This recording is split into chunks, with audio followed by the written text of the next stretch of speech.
was like, wow, I'm gonna put on my boyhood club shirt on. Like, wow, I'm actually playing in the final. My life itself has been hard. It's my faith that's carried me through. In my head, I just wanted to give it to Aspilicueta, but then they backed off. The space open. I'm hearing the crowd saying shoot. Like, it was just a moment. It's like it was destined to be that moment.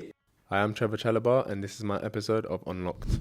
Hey Trev, welcome to CFC Unlocked. How are you feeling today? Yeah, I'm excited, man. It's good to have you here. Yeah, it's good. It's good. How was training? Yeah, training's good. Been a tough 3 days, but yeah, it's been good. Yeah. So like we always do, we like to take it like right back to the beginning. So Trevor, as a child, how would your family and friends describe you? Very naughty. Yeah, I used to obviously, when I was younger, love to play with my friends, go out, doing the normal stuff. But I would go out without telling my parents as well. So I'll sneak out, come back in without them knowing, stuff like that. I used to, when I used to play football in the park, sometimes, when the ball goes over into someone else's garden, I'll climb over. Then my dad will see me and I'll get in trouble. Oh, I used to have that as well. You know, when they run out and they're shouting at you and all shouting that. At me and that, but yeah, stuff like that. Am I correct to say you have Sierra Leone roots? Yeah. Yeah. Do you still feel connected with that? Or, yeah, most definitely. Yeah. I've been back about 4 times maybe. Oh, nice. Since I moved there. Recently? Yeah, it's really nice, yeah. A few years back. Okay. I'm still planning, hopefully I can go down soon. But obviously it's difficult when it's off season for us, it's raining season there, right? So the good times is around like the winter times. Here it's somewhere over there. But hopefully I'll find the time to go down soon. Do you have a lot of family over there then? Yeah, a lot of family. Obviously they watch all my games. So football's big over there as well. Especially when me and my brother obviously played here for Chelsea. Yeah. So it's for them. It's a special moment for them to see obviously us from the country and playing for Chelsea. Of course. And am I right? You grew up in Crystal Palace? Yeah. Okay, so you're a Lucian boy. Well, Crystal Palace, is that Lucian? Is that still Lucian? Ish. Like half of it's in Lucian, right? Southeast. Okay. Southeast area, yeah. I grew up in Lucian, so yeah, man, I know the area. So when did you end up moving out of Crystal Palace then? When my brother he left Fulham to go to Chelsea. Then I said maybe 2 years after that, then we moved to Causden area. Okay, yeah. So not far from Purley. Yeah. That's where my family and we moved there. Next is, you joined Chelsea at 8 years old. So talk us through how that happened and tell us a little bit about that. Yes, at that time, my brother just left Fulham to come to Chelsea. And I remember those times I was playing school football, Sunday League. And funny enough, Fulham scouted me. But then obviously at that time my brother was there, so he obviously spoke to one of the scouts, came to watch me without me knowing, just not to put pressure on me and stuff.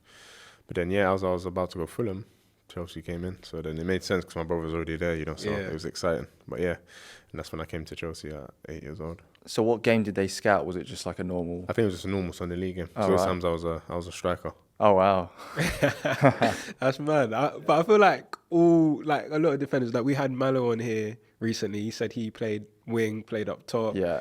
Reece wanted to be a striker, so I feel like a lot of people start out. Yeah, when you're young, you just want to score goals. You know? When I was playing football, at school football or cage football in my area in Gypsy Hill, we just want to score goals. So. And the best players always tend to, at that age. Just and that time I was tall. Yeah. So. Okay, so I was quite tall. And that was the time when it was like, if you're tall, you're playing up top. Yeah, you're going up top. Get on their head, because when I came to Chelsea, so seeing the likes of Mason was there, Declan was in my age. Like it was, the level there was different though, man, compared to Sunday League. And obviously maybe that's why I got shifted at the back. But I did see like an interview you did a while back where you spoke about some of the hard times when you were in the academy, and you said like there was a session where you left crying because you felt like you weren't good enough. Yeah, I remember my scout called Ray. There was one session where obviously I must have had a bad session. It was a night time. Then I was just in the back just crying, this is too hard, like the level here is too much. And obviously I'm thankful for Ray, obviously my scout that scouted me, because he would have those talks with me every single time. He used to pick me up from school to take me to training, and obviously he asked me how the sessions went, what did he learn and stuff like that. And just talking about, it's normal to sometimes feel like the level's not, because it was my first time playing in like actual academy football. I was in Sunday League. Funny enough, I didn't like football when I was younger. When I was growing up, it was only started through seeing my brother play. Oh, so really? for me, I had to start from like basically won from the bottom, and just trying to train myself, trying to like obviously get the knowledge and stuff like that, watching a lot of games. But yeah, he would just encourage me to just, it's part of it. You have to go through all of that. And yeah, it was from when he had that talk with me, I just started to just, although things went bad, I just started to, it's part of it. Just continue to work. And that's been the story of my life, really. So was it really tough at the beginning stages and then it got easier? Yeah, I would say from under 9 to about under 13, 14. So I would say it was tough. But as I said, I just carried on just working. Then I would say from under 15s now, that's when I really started to kick on and believe in myself. Because I can't imagine going from Sunday League straight to Cobham. Like there's no middle ground there. Yeah. It's like straight into a professional environment. Because I remember some of those boys like Mason, Declan, that they were in like the community before they went into so they had that work. As I said, for me, I had to start from scratch basically. You said you started off as a striker, and then you got moved into defence. Yeah, I'll say around maybe on the 10s, on the 11s. Bob Osborne, the guy that works in the academy, obviously just told me, you're going to play at the back. And from there, for me at that time, I didn't really like soccer. I just go on with it because I was just happy to be there, So, and from then, just then as the years went on, just liked it. Did that actually change everything in your trajectory? I think that there did. Because as I said, when I came, I was a striker, and obviously I was finding it hard to. So it was a blessing in disguise, me going centre back. And as I said, I didn't complain or anything, and I ended up liking that position. And obviously, you're one of the many players who've graduated up to the first team: Reece, Levi, Josh. What makes the academy so good? The type of players I've come through here at Chelsea it's been unbelievable. The work that they do in the academy is very good. Like the works in the evenings. I remember we used to do a lot of technical sessions and stuff like that. A lot of players that's come through, and it's nice. Obviously now playing for the first team, looking back and saying like, wow, like all of that work was worth it. And yeah, for me, the times when I was on loan, seeing the likes of Reece, Mason, Tammy that year when everyone was playing, it was putting a smile to my face. And for me, it was a motivational thing for me. Just I want to be there. So, I just used that as a time to just work even harder and believe that like I knew I was good enough to. Yeah, and you mentioned your brother Nathaniel playing for the academy before, and that sort of is what got you into football. And I remember like when I was growing up, Nathaniel was like a hot prospect. I remember that, like seeing him make his debut and stuff like that. Did you have that kind of like sibling rivalry, or were you? I wouldn't say rivalry, but it would be like, when I first came, he's only there because of Nathaniel. That used to just give me like, just feel a bit like, I'm not myself. Like I'm only here because I'm my brother, and I just use that as a motivation. As I said, me and my brother are very close, Okay. And those times he'll talk to me, and it's nice having someone that's obviously there that you can aspire to, and because not many players have like their sibling that's literally doing what you're doing, So I just use that as a person I can go to, and till this day we still talk about games and stuff like that. So yeah, it was amazing seeing him go through the ranks and playing for the first team. It gave me hope as well. Yeah, nice. And then obviously 2 domestic loans, and then 1 abroad to Lorient. How was that experience for you? Yeah, the 2 domestic ones in the championship, it was very tough. Obviously leaving the academy football to go into men's football is so much different. Where you're used to winning all the time, things get done for you. But then obviously when you go now on loan, playing in the championship, living on your own, cooking your own food, and you're in the dressing room where when you win a game, it's like war. Like everyone is, like it's. So getting that taste of senior football from a young age is maybe we'll go like a month not winning a game. Sometimes, I remember I was at Ipswich, my first loan. We ended up getting relegated that year, and that's for me. It was a tough time, especially for the whole environment, the club. And I knew what it was like to obviously be in that situation. And for me, I just use it as as I said, this is part of football. You've got to learn. It's part of being on loan. Like you experience stuff like that. And obviously, when on Huddersfield, I experienced a different side to that. Obviously, starting bad, but then ended up staying up. And I saw the success of that also. So 2 different loans, which was very good, And then for me, the third loan, obviously, going to France, I think for me that was the breakthrough for me, and that's what I wanted to do. Playing 2 years already in the championship, I wanted to test myself. Look, I know I'm good enough to play at a high level, so that's when I went abroad, playing against the likes of PSG, Lyon, playing against Mbappe and all these guys. So it was a special loan. Yeah, that was during a period of time where there's a lot of conversation about British players going on loan abroad, like. You didn't see it very often, but there was more and more players doing that. Yeah. So I was just wondering, like, Yeah, that definitely influenced me because I saw the likes of Jadon Sancho was going there as well. yeah, Funny, my brother played in Napoli, so I knew what it was, it would be like, and that's part of it. It's part of football. Sometimes you have to go out of your comfort zone, learn a new language, being in a new environment, and for me, that just helped me kick on.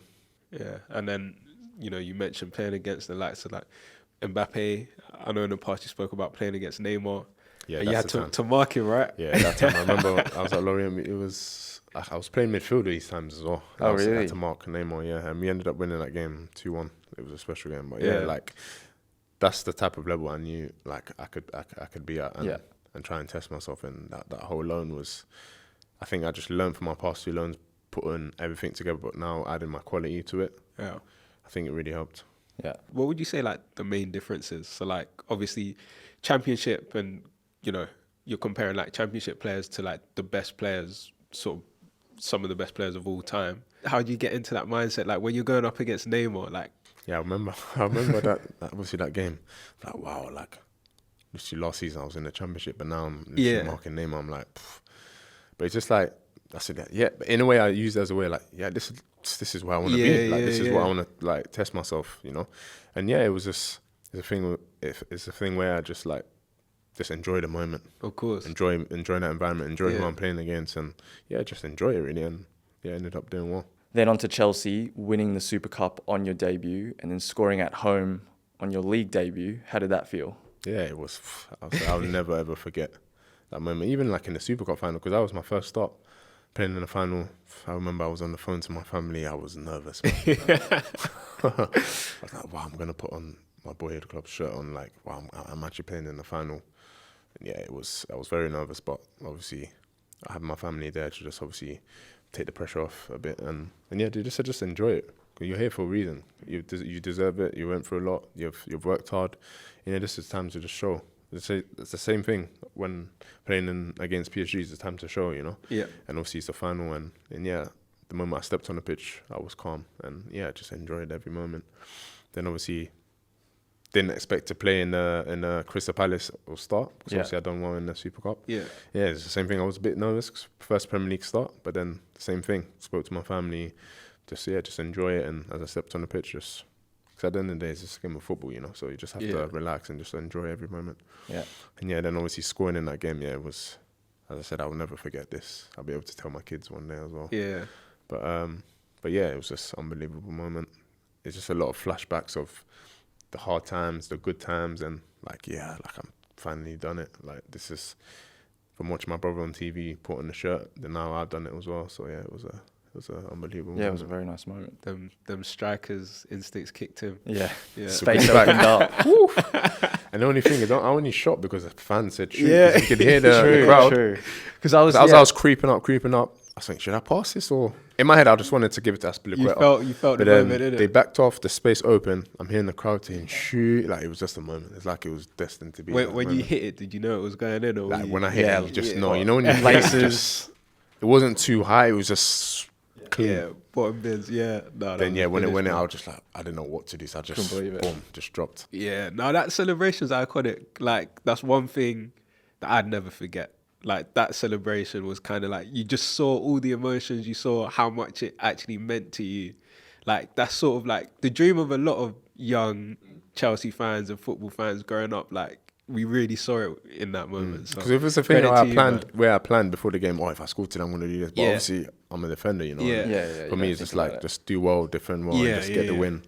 But then, yeah, in that moment, I didn't know what to do. So then that's just what I done, innit? Yeah. So, yeah. No, big moment, man. Let's pivot to something I know is a big part of you, your faith. How does that look like in your daily life? Oh, yes, it's my number one. As I said, from obviously having my family, growing up in a Christian home, and it's helped me a lot. As I said, my life itself has been hard, and it's my faith that's carried me through. And yeah, for me, I carry it everywhere I go. When I wake up, when I go to sleep, when I'm out, anywhere. Like if I'm away, if I'm at home, for me, it's a number one. It's what gives me that peace, through all the setbacks, the tribulations, and obstacles.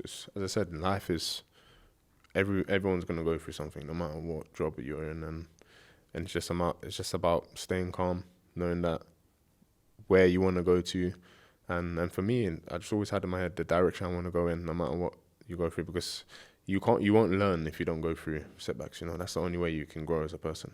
Because if you just get everything easy, you're not really going to cherish that moment. And you can see that, whether it's on socials or speaking to you, that you have a strong sense of gratitude. Is there people in your life that have kind of instilled that from a young age? Yeah, my family, for sure. Yeah. Family. It's been the main thing. As I said, as you said, the peace and gratitude I have, just to be humble and knowing where I am. It's not because of me. It's because of my faith, because of God. And just enjoying every moment. Not getting too high for the highs, not getting too low for the lows, just continue, just steadfast in what I'm doing. It's clear, like, faith is a big part of you. Like, we see it when you're praying on the pitch or, like, in your Instagram posts and stuff like that. Is there anyone in the squad you sort of share that bond with? Yeah, like with everyone. Okay. Like before the games, when you see us in the huddle, I do a quick prayer for the team. Oh, wow. Yeah. Oh, wow. And not many people know this about. I'm saying it now, but this... Obviously, sometimes you see that we're in the huddle a bit longer. Yeah. Obviously, players will talk what they want from the game, and then obviously I'll just close off with a prayer. Oh, wow, that's fascinating. That's great. Because from my experience growing up, I feel like within a football context, faith can sometimes feel quite private. There's a lot of different personalities in the room. So I was about to ask, like, is that something you felt growing up, or can you feel like you can kind of share it openly within the team? I see now footballers are coming out more and more. But as you said before, it was people just a bit more private and just want to keep to themselves. But for me, as we know, for Christians, we're called to spread the word and spread the love and help others that might be down. And obviously we respect everyone's faith. Everyone has different. We respect it. And for me, it's just trying to bring us to a place, or bring the team into a place where we're going into games. Some might be nervous or whatnot, but just keep everyone calm and just go and do our thing. Yeah. Is there anything that would surprise like us about your sort of spiritual routine? For me, I wake up 7 a.m. every day. Okay. To pray. And obviously I try and do 7 a.m., 7 p.m. But yeah, for me, it's just waking up before I touch my phone, before I do anything else. It's just obviously getting on my knees and just praying. Or if it's reading the Bible or listening to worship music, then I just go about my day. Wow. When I come home as well, the same thing, just enter my home with sort of prayer, just thank you for bringing me back safely. And that's it. It's a lifestyle for me now. Wow, no, it's good to hear. Good to hear. Yeah, it's really good to hear. Yeah. I want to move on to your hairstyles. I knew this was going to come up. What's made you change recently to what you got now? Funny enough, it was the United game when we lost. The rain was pouring. Like it was.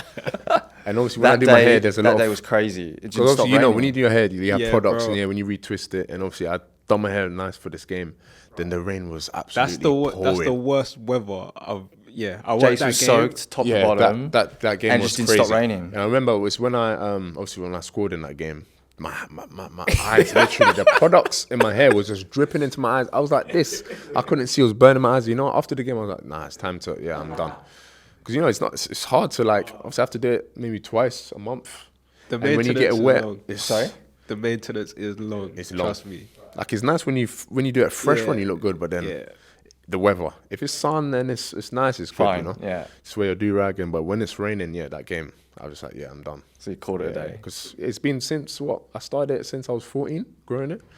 So like no one really has seen me, because obviously when I'm 14, no one really knew who I was. But obviously I've had different hairstyles. So this is the first time actually people see me how it was before. Like I had the dreads, Yeah.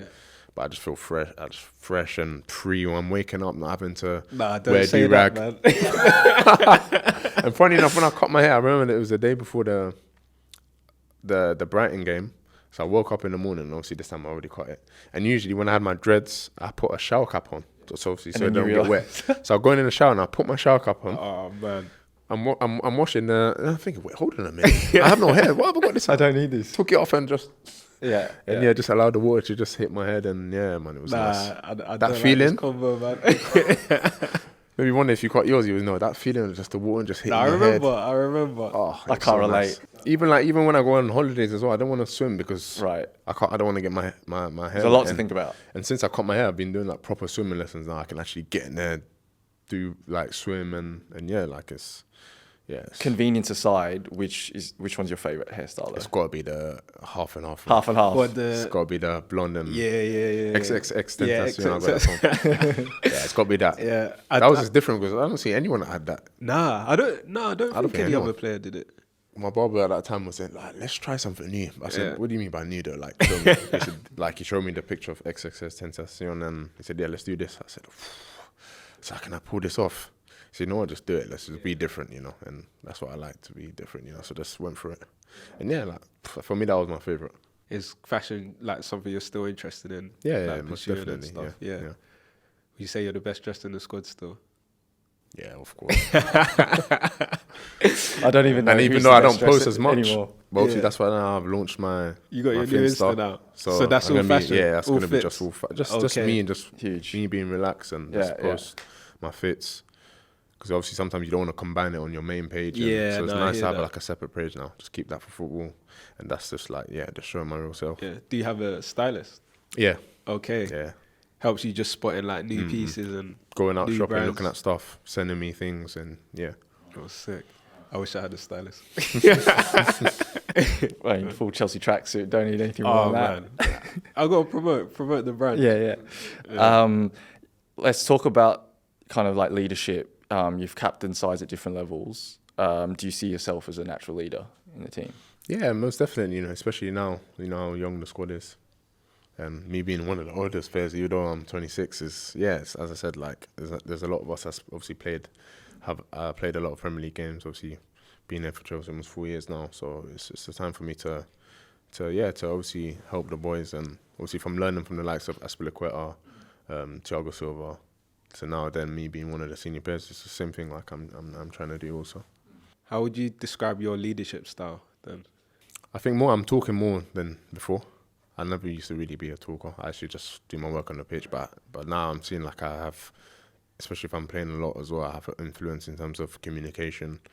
And obviously speaking with John Terry as well, been having one-to-ones with him, and obviously, him telling me like how key communication is, especially for centre back. Like you can see the whole game and the influence you can have, especially if you're playing every game and you're doing the right things, and you can have that influence by speaking, and players will look up to you and listen.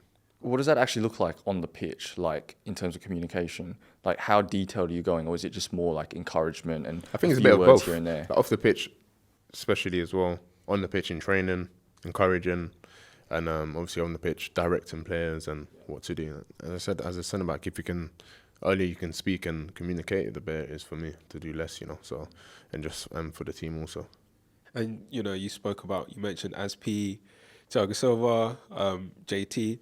Do you notice like are there more differences or similarities in those characters, or yeah? I think similarities in terms Okay. of the communication, the leadership, Yeah.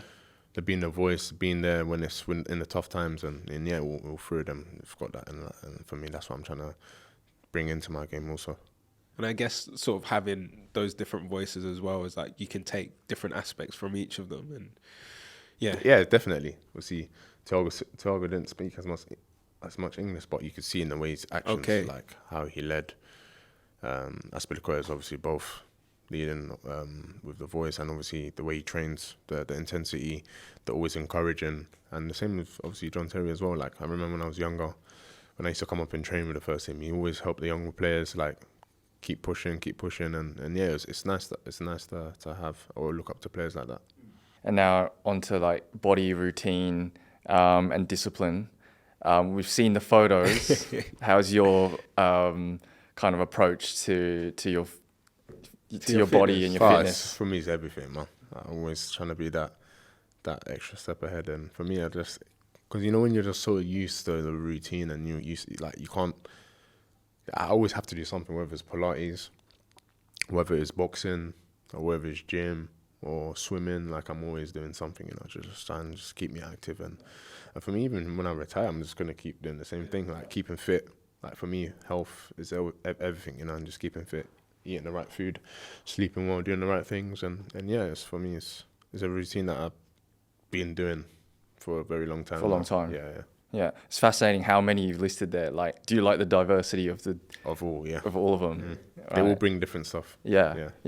I know like a lot of people out there starting their gym journeys, you know how you always have like that photo and you're like, this is what I'm aiming for. I'm sure you're a lot of people's photos, man. Like genuinely. For me, that's good. I'm doing something well, you know. So yeah, I'm just trying to not just for myself, but like show people like what I'm doing and how I'm keeping myself fit and ready. If you've got any sort of like tips for people starting out their journey, because I know you mentioned like Pilates, is that reformer Pilates you're doing? Former and mat, both. Okay.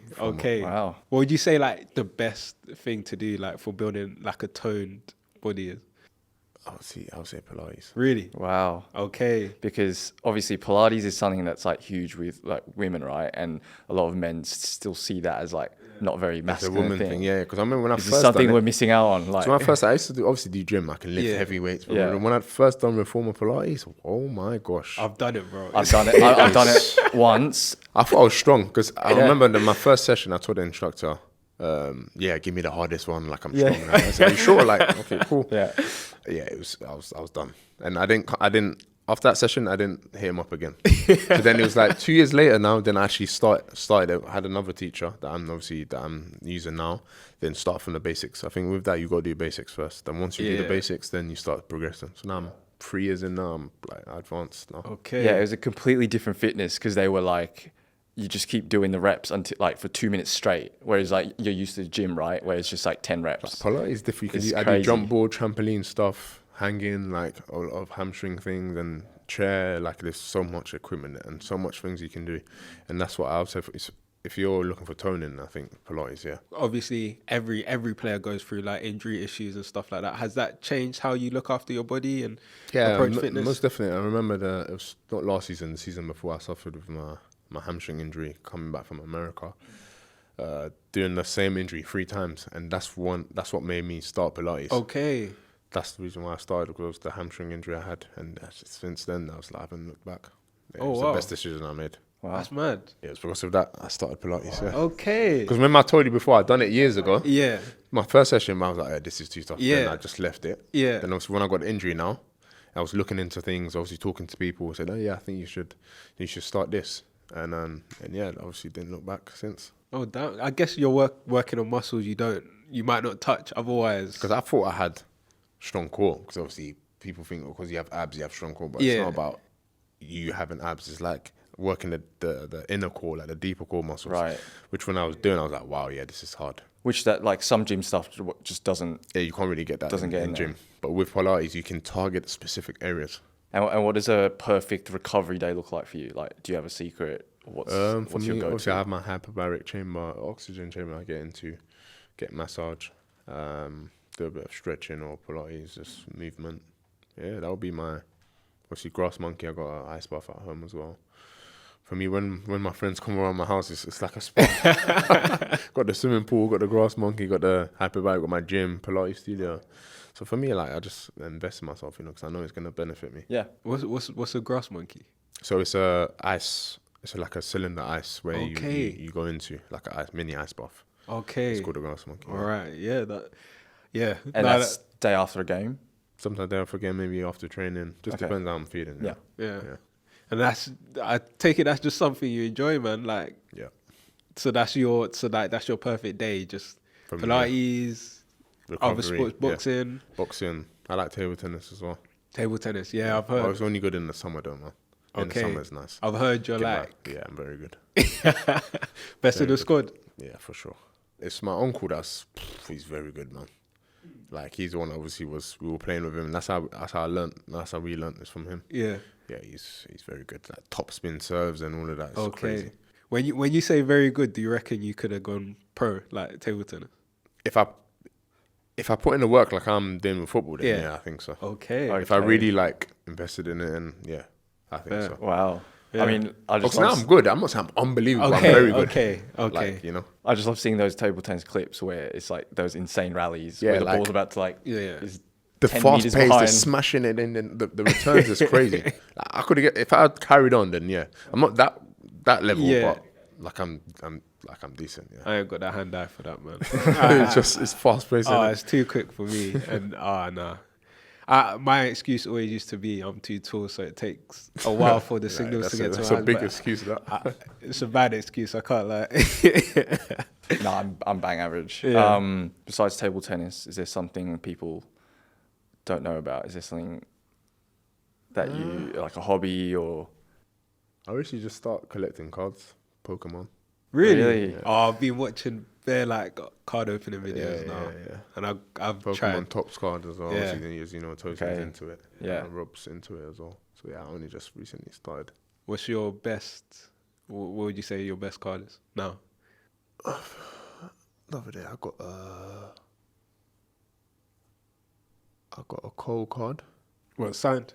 I got him to sign it. Oh. I got him to sign it. I had a signed. I packed a signed. What was it? A signed Messi card, maybe. Signed Messi card. What? Signed Messi card, I think. Yeah. So how many does like I don't know anything about these. It Like, depends. Depends. So like you can get like numbered cards. So like it might be like 1 to 10, 1 to 5, Right. 1 of 1, and obviously 1 of 1 are like they go for a lot of Yeah, money. a lot. They're rare. That one, I'm just gonna keep. Yeah. Okay. Well, was yours numbered? Your Messi card? Yeah, it was. No, I don't think it was. Okay. Numbered, no. But that's crazy. Like, I'm gonna keep that one. Also, Yeah. maybe after World Cup, we'll see Yeah. if he still was playing or not. Yeah. like you even got like some of them. They're called relics. They have like bits of kit in the cards and stuff like that. Yeah. It's a crazy. Maybe I hobby, need to man. look into it. To finish up, so looking ahead, what motivates you now? Winning trophies, your legacy. What's I think obviously winning trophies. As I said, we had the experience last year of winning two. Obviously, I haven't won it for a while, and just getting that feeling back. And obviously winning trophies. We have a lot of winners in our team. A lot of people that have had a lot of success, and it's just about coming together, sharing that on the pitch together. And then for me, it's just doing the best I can, so that other players that are obviously in my position, or any young players that's out there seeing my career and what I've been through, just to be an inspiration for them to just keep going no matter what happens. And when you look back from your journey from 8 years old to now, well, even before you were 8 years old, playing Sunday League, what makes you most proud? I never give up. I would say that. Just never give up. Yeah. For me, that's my one thing I'll tell people: never give up. Just always believe. Yeah, no, that's powerful, man. Especially, as I said, like seeing that first goal and seeing your journey up to now, It's like gone it's quick super. though, man. Well, 4 years ago now. Yeah, Time's flying. but it's so inspirational, Yeah, though. yeah. Like it is, and we can see it like every time you step out on the pitch, like how much it means to you, how much Chelsea means to you. So No, every time I put on the shirt, as I said, because this is what I've always wanted. So I'm in the moment now. And Yeah. I have to every game just give it my all, because it's what I've worked hard for. yeah, and when it comes to the end of your career, how do you want Chelsea fans to remember you? Just that he always gave his 100%. As you said, through the setbacks, he always come out on top. And for me, that was what I'll say. Just never giving up. He never gave up. And lastly, what message do you have for the Chelsea fans out there? Obviously, thanks for the support. Hopefully, you can win some trophies this season. And just keep the blue flag flying high. Yeah. Oh, perfect. Perfect. Oh, thanks a lot, man. Thanks I for your really time. enjoyed that. Yeah, it was Yeah. nice. Yeah, no, thank you.